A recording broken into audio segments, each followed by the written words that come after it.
welcome back to the channel. It's awesome that you're tuning in. So in this video, we're going to take a close look at the PXP3. So a fellow Wicked family, I think it was Tashiro, who basically pointed this out to me. I was thinking PXP3, I read it in a review about it 4 years ago, but it seems to be they released a completely new version now in 2021. So they called it the Slim Station, or you can always say it more like a Slim Edition. That also applies to the box. Very shiny, they keep ripping off characters like Spankman in combination with Sonic the Hedgehog. 16-bit new game.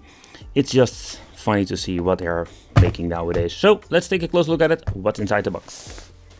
Okay, so to begin with, it comes with a very horrible piece of toilet paper that I call a manual. It's more like they didn't even fold it correctly. Holy crap.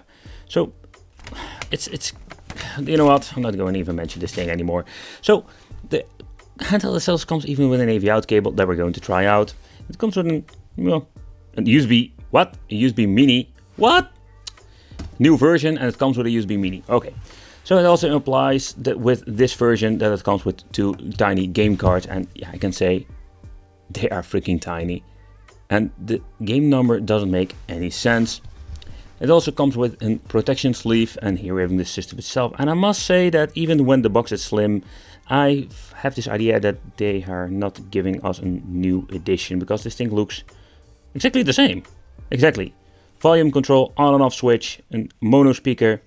On the top we're going to get a slot for the cartridges. Fun fact, so we're having 2 cartridge slots and there are built-in games. And then we're having a TV out. Looks kind of crooked. And of course the connection for connecting the cable for charging. I can open up this hatch and it comes with this old school Game Boy SP battery, recharger battery. And I did notice, and I noticed a lot of people were not happy with this. There are only 700 milliamps, so give you not a lot of I'd say a couple of hours playtime, not a lot.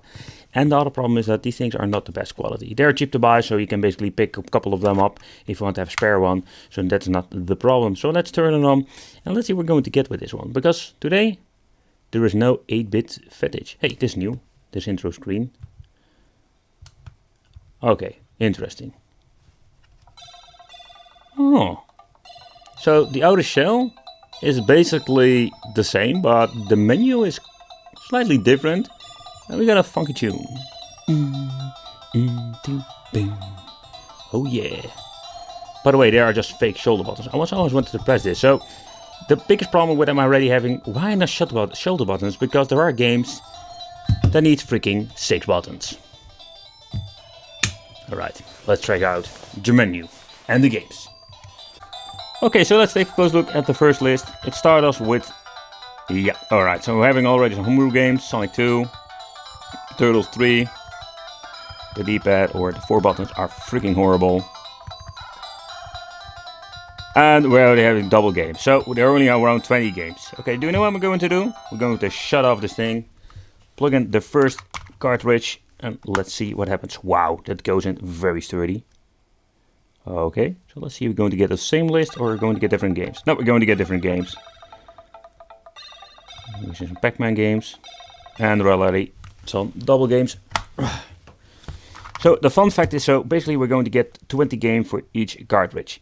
And so far I know there's now basically none games on the cartridges. It's more like a basic way to have a switch. It's more like, let's see it like a switch. And not like Nintendo Switch, like switching between cartridges, getting different games, but they're exactly the same games.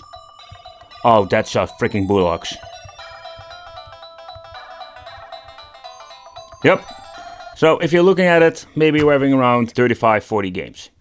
Oh man, it's even more horrible than the previous one. Okay, let's see how the emulation goes on this thing.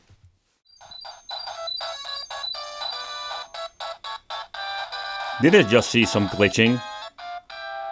Oh, that sound. I have the feeling this is more like the PAL version. Oh my god, the sound is awful.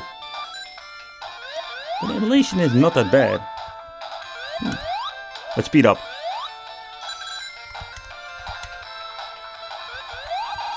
Oh crap, I just missed it out. Whatever.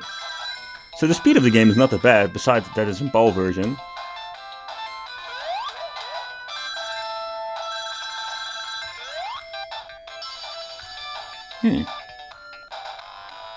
Oh, that sound. And it is not the speaker, that is just the emulation of the sound. Let's try another one, because this is not going to get any better. No, that was not a single game, it's just the system itself that is just so horrible. So I'm curious from what happens if we're going to connect this thing on the television. Now we're going to try on later on in the video, but if they fix the audio, it would not be a very bad experience. And not forget, of course, the freaking D-pad. Give us actual D-pad.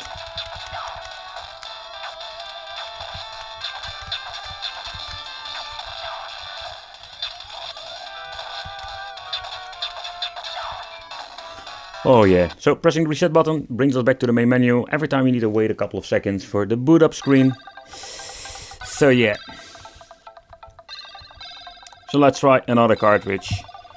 I think I will not get a better emulation, but because it's just the software itself. But just try some other games.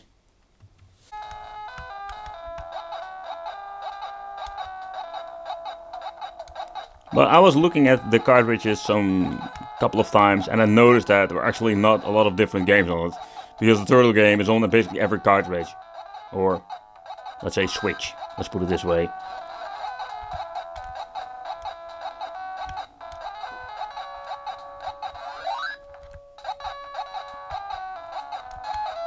Yeah, this is not going to be any better. Okay, so plugging in the device itself works basically plug and play. There is no configuration needed. The sound of the menu doesn't sound that bad. So why is the emulation so poor? Ah, whatever. Let's try a game.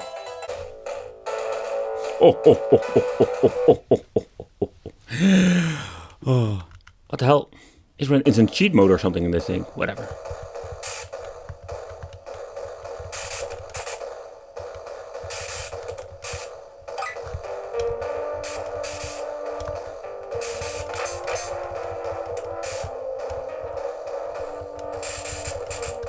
That's really cool that you can basically plug this thing in television. And for an old school signal AV out, it's not bad at all. I don't mind the widescreen, it's just my monitor forcing it into widescreen. I can always set it to 4:3 if I want to put in the original aspect ratio. Okay guys, so this is what you're going to get with the PXP3. So there are some minor improvements, especially when looking at the software. You say, hey, wait, what? You just said the audio was pretty horrible. Yes, it is horrible, but when you're looking at the FPS, it's more like a PAL game playing. And yeah, let's put it this way, these cartridges are just freaking bullocks. It's just bullshit because these things are not working, or they're basically double games. So I don't understand why they still keep doing it in 2021. But the PXP3, so if you're looking at the image quality, it's not bad at all. It's only the sound that's pretty awful. So yeah, let me know in the comments what do you think of this. I want to thank you for watching. Consider subscribing, hit the bell, become on the Wicked family, and I will see you in the next video.